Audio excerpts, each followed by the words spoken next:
आज बड़ा अच्छा लगा एक बार फिर इन मंदिर पर आने के लिए, भक्ति करने के लिए हमको अवसर मिला है। और इस बात के लिए मैं जो मंदिर का प्रधान है, जो एग्जीक्यूटिव कमेटी है, पुजारी जी है, आप सबको धन्यवाद देना चाहता हूँ, क्योंकि ऐसा पवित्र स्थान में भक्ति करने के लिए सबको मौका नहीं मिलता है।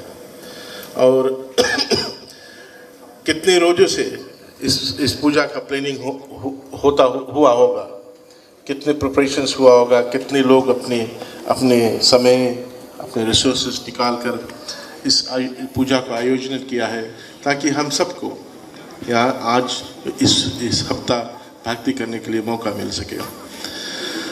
और देखा जाए तो फिजी में जगह जगह पर हमारे जो भारतीय समाज के लोग, जो सनातन धर्म के लोग हैं, वो जगह जगह पर भक्ति अपने अपने अंदाज से कर रहे हैं। और भी जो मज़हब के लोग हैं वो भी कर रहे हैं, चाहे क्रिश्चियन हो, ईसाई हो, चाहे इस्लाम का फॉलो करना हो, चाहे हिंदू हो, अपने अपने अंदाज से मंदिर, मस्जिद, गिरजाघर में जाकर वो पूजा कर रहे हैं। और जब भी हम ऐसे जगह जाते हैं, और भी इंस्टीट्यूशंस हैं जैसे कि पाठशालाएं हैं, जब जाते हैं तो हमको एक बात कभी भूलना नहीं चाहिए कि ये सब कि आज हम जो सहायता ले रहे हैं, जिससे हमको फ़ायदा हो रहे हैं, जिससे हम बढ़ रहे हैं, तरक्की कर रहे हैं, ये सब हमारे पूर्वज के कारण है। कभी हमको अपने पूर्वज के बारे में भूलना नहीं चाहिए। हमारे समक्ष तो है ही नहीं, लेकिन हमको सर्वप्रथम उनको ध्यान करना चाहिए कि उन्होंने जो ये सब इंस्टीट्यूशंस का नींव डाला है, एक सपना देखकर आज उसका फ़ायदा हम उठा रहे हैं। उस समय लगभग 139 ईयर्स पहले भारतीय समाज के लोग भारत से इस देश में आए, उस आशा लेकर आए कि उनको बड़ा आराम मिलेगा इस देश में, उनका ज़िंदगी बड़ा अच्छा रहेगा। यही तो उनको बतलाया गया था। अब जब यहाँ पहुँचा उन्होंने तो देखा कि वैसा नहीं था जैसे उनको बतलाया गया था। तो बहुत ही मेहनत किया, बहुत ही दुख काटा, गरीबता थे। उस समय जो मजदूर लोग आए थे उनके पास कुछ था ही नहीं। जो 2 गज का कपड़ा लेकर आए थे, बहुत मुश्किल से कुछ किताब लेकर आए थे। तो सांझ को समय जब वो बैठते थे दिन भर काम कर तो अपने में वार्तालाप करते थे कि उनको ऐसा इंस्टीट्यूशंस को बनाना है जिससे कि उनका जो आने वाले पीढ़ी है, बच्चे लोग हैं, उनका ज़िंदगी उज्जवल रहे। उनका ज़िंदगी ऐसा नहीं है जैसे उनका उस समय था। तो ऐसे कहते हुए उन्होंने इस देश में जगह जगह पर पाठशालाएं बनाई, मंदिर, मस्जिद या गिरजाघर को बनाया और सामाजिक संस्था को बनाया।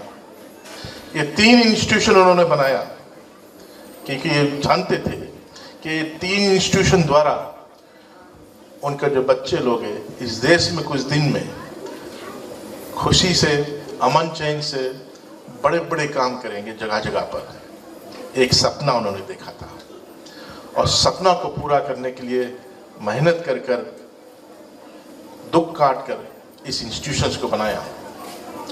आज हमारे समक्ष वो है ही नहीं, लेकिन होता तो शायद वो भी चकित हो जाता कि कैसे उनका सपना साकार हुआ।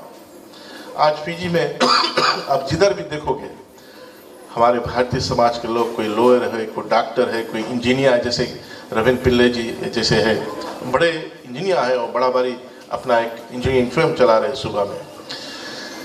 अकाउंटेंट है कोई, जैसे कि भाई राजेश अकाउंटेंट है, न्यूजीलैंड में वो चला गया अभी हम सबको छोड़कर। इस देश में हमारे जैसा लोग पॉलिटिशियंस है, उस समय उन्होंने एक सपना देखा था कि मेहनत करके वो इंस्टीट्यूशंस को बनाएंगे और आगे चलकर उनकी जो नई पीढ़ी है उनका ज़िंदगी उज्जवल में रहेगा। 139 ईयर्स हो गए। आज आप देखेंगे कि फिजी नहीं बल्कि देश विदेश में हमारे इस देश का भारतीय समाज के लोग बहुत ही तरक्की कर चुके हैं। तो अगेन हमको ये सोचना चाहिए कि जो 3 इंस्टीट्यूशंस था, विद्या, धर्म और सामाजिक काम, इनके द्वारा हम सबको तरक्की मिला। इनसे हमको क्या सीखना है कि हमको कभी अपना धर्म नहीं छोड़ना चाहिए, विद्या को हासिल करना चाहिए और समाज में अपना योगदान सदा देना चाहिए। प्रिय बंधुगण, जब तक हम धर्म के साथ रहेंगे हमारा तरक्की जरूर होगा। महाभारत में जब भगवान श्री कृष्ण कर्ण को कह रहे थे कि आप अभी भी मान जाओ और आ जाओ हमारे साथ, इस तरफ से पांडवों के हिसाब से युद्ध करो, तो कर्ण ने उनसे कहा कि देखो मैं जिंदगी में बहुत दुख काटा।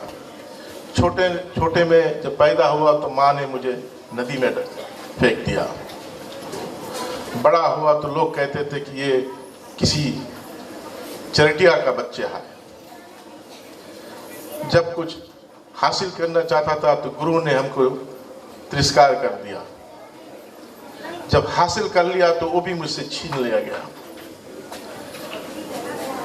तो इस तरह से उन्होंने अपने रोना गाना लगाते रहा। तो भगवान श्री कृष्ण ने कहा कि देखो कर्ण, ये रोना गाना छोड़ो, और रोना गाना करना तो मैं भी कर सकता हूँ। माँ के कोख में जब मैं था तो मुझे मेरे मामा ने मुझे मारना था, चाहता था।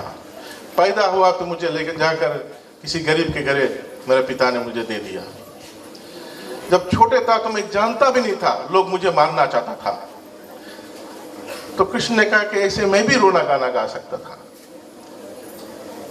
मैं सिर्फ एक ही चीज कहता हूं आपको कि आप अधर्म के साथ छोड़कर धर्म के साथ आ जाओ। तो भगवान श्री कृष्ण एक मैसेज हमको दे रहा है कि जो भी कृष्णा के साथ रहेगा, जो भी धर्म के साथ रहेगा, वो जरूर उसको तरक्की मिलेगा, जरूर वो आगे बढ़ेगा और उसका जिंदगी उज्जवल रहेगा। प्रिय बंधुगण, जब तक हमारे पास अपना शास्त्र का ज्ञान नहीं रहेगा तब तक अंदर का अज्ञानता शांत नहीं होगा और हम अपने जो शस्त्र है वो सही दिशा में नहीं लगा पाएगा। हम सबको अपनी अपनी हस्तिनापुर को देखना चाहिए। हस्तिनापुर को देखकर निशाना लगाकर विद्या को बल पर उस ओर चलना चाहिए।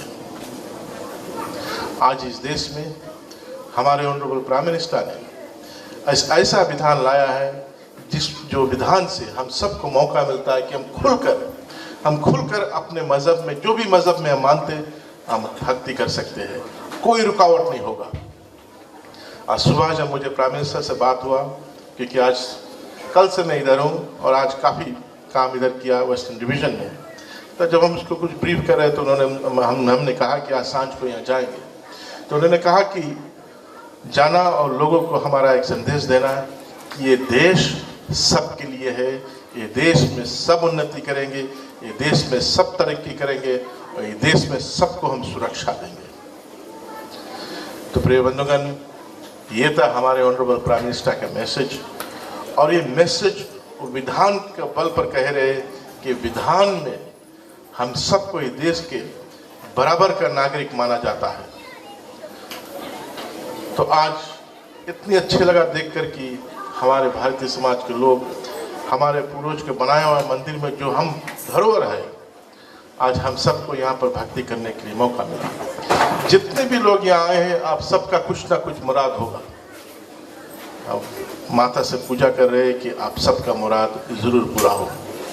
एक बार फिर मैं जो कमेटी का जो सदस्य है, प्रधान जी है, पुजारी है, उनको धन्यवाद देना चाहता हूँ कि आज हमको भक्ति करने के लिए मौका मिला है।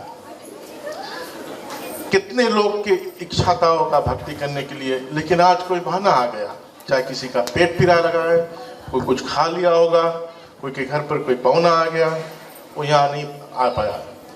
लेकिन भक्ति उसी का मिलता है जिसका कर्म ठीक है। कर्म उसी का ठीक होगा जिसका पास सही ज्ञान है, और ज्ञान उसी के पास है जो शास्त्र का ज्ञान को लेता है, क्योंकि वही हमारा फाउंडेशन है। वही हमारा जो जितने भी जिंदगी में स्थिरता लाता है, हमारा शास्त्र का ज्ञान जिंदगी का जो नैया है, जो जर्नी है, उसमें वो स्थिरता लाता है, स्टेबिलिटी लाता है। तो प्रधान जी, पुजारी, आप सबका मेरा धन्यवाद और आशा है कि इसी तरह जो नई पीढ़ी है इस मंदिर को चलाते रहेंगे और हम सबको और भी लोगों को मौका मिलेगा भक्ति करने के लिए। धन्यवाद।